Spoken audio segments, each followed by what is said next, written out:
بسم الله والصلاة والسلام على رسول الله. ما زلنا مع مادة الرياضيات في مراجعة الأعداد الكبيرة.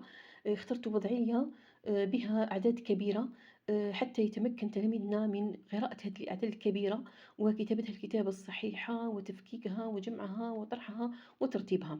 إذن الوضعية تقول سياقها يقول: في إطار نشاطات وزارة الشباب والرياضة السند، أنشأت ولاية الجزائر 4 ملاعب في عدة بلديات، حيث بلغت كلفة كل ملعب كما يلي: 2,105,332 دينارًا. الملعب الثاني 90,039 دينارًا. الثالث 18,342 دينارًا. 135,976 دينارًا.